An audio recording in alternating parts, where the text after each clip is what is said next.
പിന്നെ മൂന്നാമത്തെ വിഭാഗം റാദിൻ, അവര് വളരെ സന്തോഷമാണ്. പനി വന്നാൽ അവർക്ക് സന്തോഷമാണ്, അൽഹംദുലില്ലാ എന്ന് പറയും. തലവേദന വന്നാൽ സന്തോഷമാണ്, അൽഹംദുലില്ലാ എന്ന് പറയും. കടങ്ങൾ ഉണ്ടായാൽ സന്തോഷമാണ്, അൽഹംദുലില്ലാ എന്ന് പറയും. മക്കള് മരിച്ചാലും അവർക്ക് സന്തോഷമാണ്, അൽഹംദുലില്ലാ എന്ന് പറയും. കാരണം എന്റെ റബ്ബ് തന്ന പരീക്ഷണമല്ല, അൽഹംദുലില്ലാ. ഒരു കാല് മുറിച്ചു മാറ്റേണ്ടി വന്നാൽ അവര് പറയും, ഒരു കാലല്ലേ മുറിച്ചുള്ളൂ, ഒരു കാലും രണ്ട് കൈകളും അല്ലാഹു ബാക്കി വെച്ചില്ലേ, അൽഹംദുലില്ലാ. അവരെങ്ങനെയാ കണ്ടെത്തുക? ഒരു മകൻ മരിച്ചു പോയാൽ അവർ പറയും, 5 മക്കളിൽ ഒരാളെ അല്ലേ അല്ലാഹു കൊണ്ടുപോയിട്ടുള്ളൂ, ബാക്കി 4 എണ്ണം ബാക്കിയില്ലേ, അൽഹംദുലില്ലാ. കച്ചവടം, ജോലി നഷ്ടപ്പെട്ടാൽ അവർ പറയും, ജോലിയല്ലേ പോയിട്ടുള്ളൂ, ആരോഗ്യമുണ്ടല്ലോ, ഇനിയും ജോലി ചെയ്യാം, അൽഹംദുലില്ലാ. ഈ വിഭാഗം, മൂന്നാമത്തെ വിഭാഗം ആളുകൾ, അവർ അല്ലാഹുവിന്റെ സ്വന്തക്കാരാണ്. മഹാന്മാരായ പ്രവാചകന്മാരുടെ കൂടെ സ്വർഗീയ സുഖങ്ങൾ ആസ്വദിക്കുന്നവരാണ്. ഒന്നുകിൽ മൂന്നാമത്തെ വിഭാഗത്തിൽ ഉൾപ്പെടുക, പരീക്ഷണങ്ങൾ ഉണ്ടാകുമ്പോൾ അൽഹംദുലില്ലാ എന്ന് പറയുക. രണ്ടാമത്തെ വിഭാഗം അല്ലെങ്കിൽ രണ്ടാമത്തെ വിഭാഗത്തിൽ ഉൾപ്പെടുക, ആരോടും പരാതി പറയാതെ ക്ഷമിക്കാൻ തയ്യാറാവുക. മൂന്നാമത്തെ വിഭാഗത്തിൽ ഒരു കാരണവശാലും ഉൾപ്പെടരുതേ.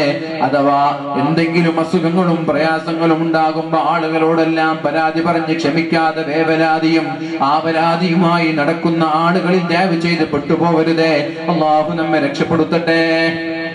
പരീക്ഷണങ്ങൾ ഉണ്ടായാലുള്ള നേട്ടങ്ങളും കൂടി പറഞ്ഞ് ഞാൻ എന്റെ വാക്കുകൾ ഉപസംഹരിക്കുകയാണ്. ഒന്ന്, തഗ്ഫീറുദ്ദുനൂബി വമഹ്വിസ് സയ്യിആത്ത്, ചെയ്ത ദോഷങ്ങൾക്ക്, ചെയ്ത പാപങ്ങൾക്ക്, ജീവിതത്തിൽ വന്നുപോയ തെറ്റുകുറ്റങ്ങളൊക്കെ അല്ലാഹു പുറത്തു തരും, എല്ലാം അല്ലാഹു മായ്ച്ചു കളയും. പിന്നെ അല്ലാഹു സ്ഥാനം ഉയർത്തും. വൽ മൻസിലത്തി ഫിൽ ആഖിറ, ആഖിറത്തിൽ സ്ഥാനവും പദവിയും സൗകര്യങ്ങളും ഉയർത്തും. എന്ത്? ഇവിടെ രോഗം ബാധിച്ചതിന്റെ പേരിൽ, ഇവിടെ പ്രയാസങ്ങളും പരീക്ഷണങ്ങളും നേരിട്ടതിന്റെ പേരിൽ ആഖിറത്തിൽ ഉന്നതമായ സ്ഥാനം തരും. ഇവിടെ ആരോഗ്യത്തോടുകൂടി ജീവിച്ച് മരിച്ചുപോയ ആളുകൾ നാളെ അള്ളാഹുവിന്റെ കോടതിയിലെത്തും. അതേപോലെ അവരുടെ അയൽവാസികളൊക്കെ രോഗിയായി, കുടുംബത്തിൽ ചില ആളുകൾ വർഷങ്ങളോളം രോഗിയായിട്ട് മരിച്ചുപോയവരാണ്. രണ്ടുപേരും കോടതിയിലെത്തി. നോക്കുമ്പോ അയൽവാസികൾക്കൊക്കെ അല്ലാഹു തആല സ്വർഗത്തിന്റെ ഉന്നതമായ സ്ഥാനം നൽകിയിട്ടുണ്ട്. ഈ ആഫിയത്തോടെ ജീവിച്ച ആൾക്ക് ഒരു സ്ഥാനമില്ല. അപ്പോൾ ഉടനെ തന്നെ അവർ അല്ലാഹുവിനോട് പറയും, അല്ലാഹുവേ, എനിക്കെന്തിനാണ് നീ ദുനിയാവിൽ ആഫിയത്ത് തന്നത്? എനിക്കെന്തിനാ നീ ആരോഗ്യം തന്നത്? എനിക്കെന്തിനാ നീ സുഖം തന്നത്? കടവും പ്രയാസവും ശാരീരിക അസ്വസ്ഥതകളും രോഗങ്ങളും എനിക്കും തരാമായിരുന്നില്ലേ? അല്ലെങ്കിൽ ലൗ അന്ന ജുലൂദഹും ഖുരിദത് ബിമഖാരീദ മിനന്നാർ, നരകത്തിന്റെ കത്രികകൾ കൊണ്ടുവന്ന് എന്റെ ശരീരത്തെ കീറി മുറിക്കാമായിരുന്നില്ല നിനക്ക്? കാരണം രോഗികളായ ആളുകൾക്ക് അല്ലാഹു സ്വർഗത്തിൽ നൽകുന്ന ഉന്നതമായ സ്ഥാനം കാണുമ്പോ ഇവിടെ ഒരു രോഗവുമില്ലാതെ ജീവിച്ചു പോയ ആളുകൾ കൊതിക്കുമെത്രേ, എനിക്കും രോഗം തരാമായിരുന്നില്ലേ എന്ന്. അപ്പൊ അത്രത്തോളം സ്ഥാനമാനങ്ങൾ. ഇവിടെ രോഗവും പ്രയാസവും അസുഖങ്ങളും പ്രാരാബ്ദങ്ങളും കടങ്ങളും ടെൻഷനും കൊണ്ട് ജീവിതത്തിന്റെ രണ്ടറ്റം കൂട്ടിമുട്ടിക്കാൻ വേണ്ടി പ്രയാസപ്പെടുന്ന ആളുകൾക്ക് അല്ലാഹു അവിടെ നൽകുന്ന സ്ഥാനം നമ്മൾക്ക് നിർണയിക്കാൻ പോലും കഴിയാത്തത്രത്തോളം മഹത്തരമാണ്. അതുകൊണ്ട് വിഷമം വേണ്ട, ഇതൊക്കെ ആഖിറത്തിലേക്കുള്ള വലിയ നേട്ടമായി കരുതിയാൽ മതി. പിന്നെ ഓരോ അസുഖങ്ങളും പരീക്ഷണങ്ങളൊക്കെ അല്ലാഹുവിനെ ഓർമ്മിക്കാനുള്ള ഒരു മുന്നറിയിപ്പാണ്. നമ്മുടെ കളി കുറച്ച് കൂടുന്നുണ്ട്. കളി കുറച്ച് കൂടിയത് കൊണ്ടാണ് അല്ലാഹു സാമ്പത്തികമായി ടൈറ്റ് നൽകിയത്. കളി കുറച്ച് കൂടിയത് കൊണ്ടാണ് ശാരീരികമായ അസുഖങ്ങൾ നൽകിയത്. അള്ളാഹുവിലേക്ക് അടുക്കാനുള്ളൊരു മുന്നറിയിപ്പാണ്, അള്ളാഹുവിന്റെ പരീക്ഷണമാണ്. ഇനിയും ഇതേപോലെ തുടർന്നാൽ അള്ളാഹു വെറുതെ വിടൂല. അതുകൊണ്ട് ഞാനൊന്ന് അള്ളാഹുവിലേക്ക് മടങ്ങണം, ഒന്ന് നന്നാവണം എന്ന ഒരു താക്കീതാണ് പരീക്ഷണങ്ങളിൽ നിന്ന് നമ്മൾ മനസ്സിലാക്കുക. പിന്നെ ഫത്ഹു ബാബി തൗബ, തൗബ ചെയ്യാനുള്ള അവസരമാണ്. എന്റെ അമ്മാവൻ, എന്റെ മാതാവിന്റെ സഹോദരൻ, മകന്റെ നിക്കാഹ് കഴിഞ്ഞ് പിറ്റേ ദിവസമാണ് ഛർദി. ഹോസ്പിറ്റലിൽ കൊണ്ടുപോയി നോക്കുമ്പോൾ അദ്ദേഹത്തിന്റെ കരള് പൂർണ്ണമായി നശിച്ചു പോയിട്ടുണ്ട്. ക്യാൻസർ ബാധിച്ചിട്ടുണ്ട് കരളിൽ. ഒരു മരുന്നെടുത്തിട്ടും കാര്യമില്ല, ഒരിക്കലും ശിഫ ലഭിക്കൂല എന്ന് ഡോക്ടർമാരൊക്കെ വിധി എഴുതി. അദ്ദേഹം ശാരീരികമായി തളർന്നു, മാനസികമായി തളർന്നു. 3 മാസം കിടന്നു, അദ്ദേഹം മരണപ്പെട്ടു പോയി. സത്യത്തിൽ അദ്ദേഹത്തിന് തൗബ ചെയ്യാനുള്ള അവസരമാണ്. ഒരസുഖം വന്ന് ഇനി ഒരിക്കലും അസുഖത്തിന് ശമനം ലഭിക്കൂല എന്ന് ഡോക്ടർമാർ വിധി എഴുതുമ്പോൾ നമ്മൾക്ക് തൗബ ചെയ്യാനുള്ള അവസരമാണ്. ആരോടെങ്കിലും വ്യക്തിപരമായ വിരോധങ്ങളുണ്ടെങ്കിൽ സലാം പറഞ്ഞ് സംസാരിക്കാൻ, കടങ്ങളുണ്ടെങ്കിൽ കൊടുത്തുവിട്ടാൻ, തെറ്റുകൾ ചെയ്തിട്ടുണ്ടെങ്കിൽ അള്ളാഹുവിനോട് തൗബ ചെയ്യാൻ അവസരമാണ്. പരീക്ഷണങ്ങൾ തൗബ ചെയ്യാനുള്ള ഒരു അവസരമായി നമ്മൾ കാണണം. പിന്നെ തഖ്വിയത്തു സിലത്തുൽ അബ്ദി ബിറബ്ബി, അള്ളാഹുവിലേക്ക് അടുക്കാനുള്ള ഏറ്റവും വലിയ മരുന്നാണ്. അതേപോലെ തന്നെ എത്രയോ അഹങ്കാരികളുടെയും ധിക്കാരികളുടെയും പതനം ഓർക്കാനുള്ള ഒരു അവസരമാണ്. എന്നിട്ട് അള്ളാഹുവിന്റെ ഖദാഇൽ പൂർണ്ണമായി വിശ്വസിച്ച് ഉപകാരം നൽകുന്നവനും ഉപദ്രവം നൽകുന്നവനും അള്ളാഹുവാണ് എന്ന പൂർണ്ണമായ ബോധത്തോടുകൂടി അള്ളാഹുവിലേക്ക് മടങ്ങി നന്മ ചെയ്ത് ജീവിക്കാനുള്ള ഒരു അവസരമായി പരീക്ഷണങ്ങളെ നമ്മൾ കാണണം. അല്ലാഹു റബ്ബ് സുബ്ഹാനഹു വ തആല തൗഫീഖ് നൽകി അനുഗ്രഹിക്കട്ടെ. പ്രിയമുള്ള മുഅ്മിനീങ്ങളെ, ഞാൻ എന്റെ വാക്കുകൾ ഉപസംഹരിക്കുന്നതിന് മുമ്പ് നിങ്ങളുടെ ഒരു കാര്യം കൂടി ഞാൻ ഉണർത്തുകയാണ്. നമ്മൾക്ക് നമ്മുടെ മാനസികമായ ഹൃദയത്തെ ശുദ്ധീകരിക്കാൻ ഒരു 5 വഴികളുണ്ട്. ഹൃദയം ശുദ്ധീകരിക്കാൻ 5 വഴികൾ നമ്മുടെ മുമ്പിലുണ്ട്. അഥവാ ഖൽബ് ശുദ്ധിയാക്കാൻ. ഹൃദയം ശുദ്ധിയായാലേ ശരീരം ശുദ്ധിയാവുള്ളൂ. അലാ ഇന്ന ഫിൽ ജസദി ലമുദ്ഗ, നിങ്ങളുടെ ശരീരത്തിൽ ഒരു മാംസമുണ്ട്. ഇദാ സലുഹത് സലുഹൽ ജസദു കുല്ലു, ആ മാംസം ശുദ്ധിയായാൽ നിങ്ങൾ നന്നായി. വഇദാ ഫസദത്, ആ മാംസം മോശമായാൽ നിങ്ങളും മോശമായി. അലാ, നിങ്ങൾ അറിയണം, വഹിയൽ ഖൽബ്, അത് നിങ്ങളുടെ ഹൃദയമാണ്. അപ്പോൾ ഹൃദയം ശുദ്ധിയായാൽ നിങ്ങൾ ശുദ്ധിയായി, ഹൃദയം ശുദ്ധിയായാൽ നമ്മൾ ശുദ്ധിയായി. അപ്പോൾ ഹൃദയം ശുദ്ധീകരിക്കാൻ 5 വഴികളുണ്ട്. ഒന്ന്, ഖിറാഅത്തുൽ ഖുർആനി ബിത്തദബ്ബുർ, അർത്ഥം ആലോചിച്ചുകൊണ്ട് ഖുർആൻ ഓതണം. അർത്ഥം അറിയാത്ത ആളുകൾ ഖുർആൻ അറിയുന്നത് പോലെ വളരെ മനോഹരമായി സ്വന്തം ശരീരത്തെ കേൾപ്പിച്ച് പാരായണം ചെയ്യണം. പരിശുദ്ധമായ റമദാനിൽ മാത്രമല്ല, എല്ലാ ദിവസങ്ങളിലും ഒരു പേജെങ്കിലും സ്വന്തം ശരീരത്തെ കേൾപ്പിച്ച് ഖുർആൻ ഓതാൻ നമ്മൾ ശ്രമിക്കണം. ഇന്നല്ലദീന യത്ലൂന കിതാബല്ലാഹ്, അല്ലാഹുവിന്റെ ഖുർആൻ ഓതുന്നവർ, തിജാറത്തുൻ ലൻ തബൂർ, അത് നഷ്ടമില്ലാത്ത കച്ചവടമാണ്. സ്വന്തം ശരീരത്തെ കേൾപ്പിച്ചുകൊണ്ട് ഖുർആൻ ഓതിയാൽ ശരീരത്തിന്റെ അസുഖങ്ങൾക്ക് ശിഫാ ലഭിക്കും ഖുർആനിലൂടെ. മാനസികമായ അസ്വസ്ഥതകൾക്ക് ശിഫാ ലഭിക്കും ഖുർആനിലൂടെ. അതുകൊണ്ട് ദിവസവും എല്ലാവരും ഖുർആൻ ഓതുക. ഒരു പേജെങ്കിലും, ഒരു പേജ് ഞാൻ വളരെ വളരെ വളരെ വളരെ കുറച്ച് പറഞ്ഞു, ഒരു ജുസ് എങ്കിലും ഓതണം. ഒരു ജുസ് എങ്കിലും ഓതണം. അഥവാ 10 കടലാസ് 20 പേജെങ്കിലും ഓതണം. ഞാൻ വളരെ വളരെ കുറച്ച്, ഏറ്റവും മിനിമം പറഞ്ഞ ഒരു ജുസ്, ഒരു പേജെങ്കിലും എന്ന് അല്ല, ഒരു ജുസ് എങ്കിലും ഓതണം. സ്വന്തം ശരീരത്തെ കേൾപ്പിച്ച് പാരായണം ചെയ്യണം. കഴിവിന്റെ പരമാവധി ശരീരത്തെ കേൾപ്പിച്ചുകൊണ്ട് കഴിവിന്റെ പരമാവധി മനോഹരമായി ഖുർആൻ ഓതിയാൽ ശരീരത്തിന്റെ അസുഖങ്ങൾക്ക് ശിഫ ലഭിക്കും. നിങ്ങളുടെ മാനസികമായ അസ്വസ്ഥതകൾക്ക് ശിഫ ലഭിക്കും. ഉറങ്ങാൻ കിടക്കുമ്പോൾ 3 തവണ ഖുൽ ഹുവല്ലാഹു അഹദ് ഓതണം. ഖുൽ ഹുവല്ലാഹു അഹദ് 3 തവണ. ഖുൽ അഊദു ബിറബ്ബിൽ ഫലഖ് 1 തവണ. ഖുൽ അഊദു ബിറബ്ബിൻ നാസ് 1 തവണ. എന്നിട്ട് കയ്യിലേക്ക് ഊതണം, ഇശ്വി. എന്നിട്ട് ശരീരമാസകലം തടവണം.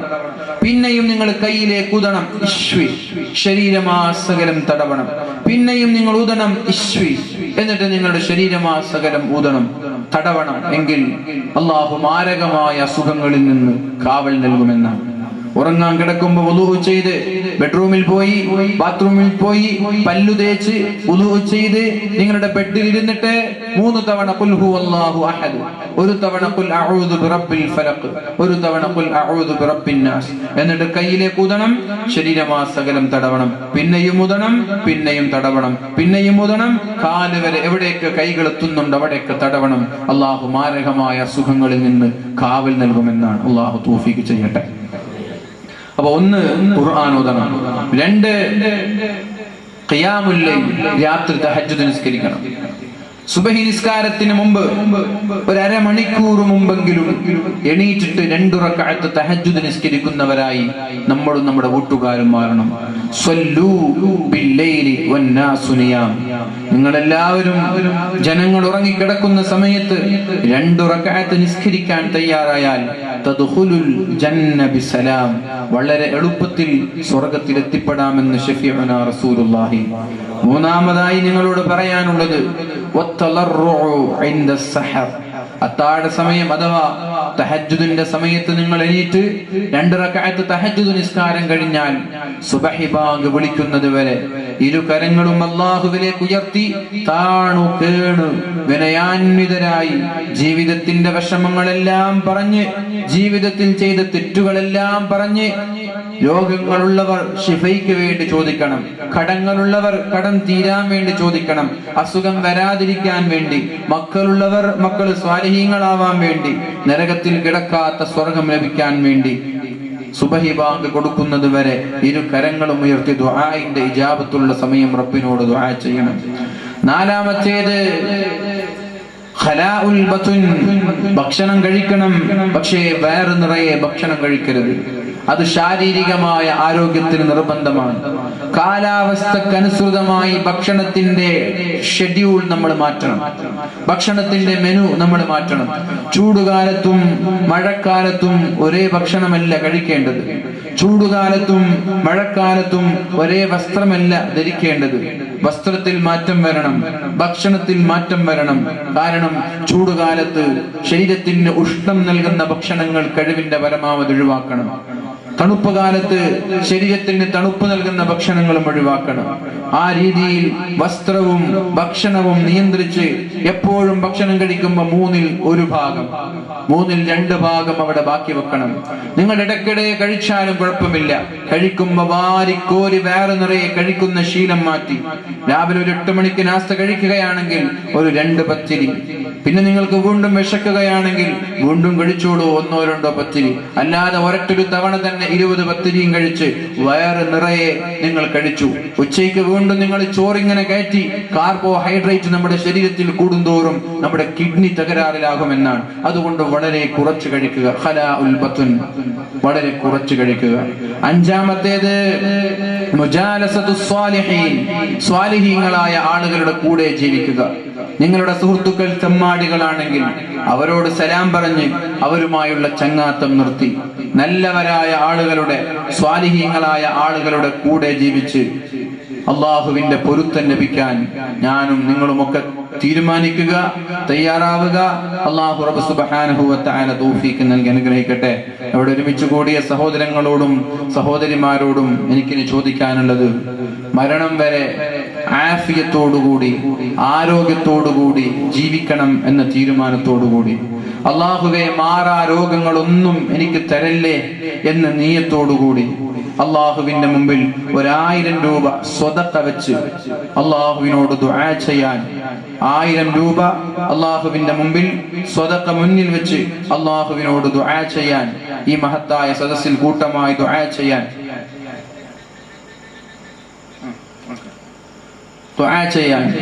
ഇന്ന് കൊടുക്കണമെന്നില്ല, പതുക്കെ കൊടുത്താൽ മതി. എല്ലാവരും ഏറ്റെടുക്കുക, കഴിയുമെങ്കിൽ പതുക്കെ കൊടുത്താൽ മതി.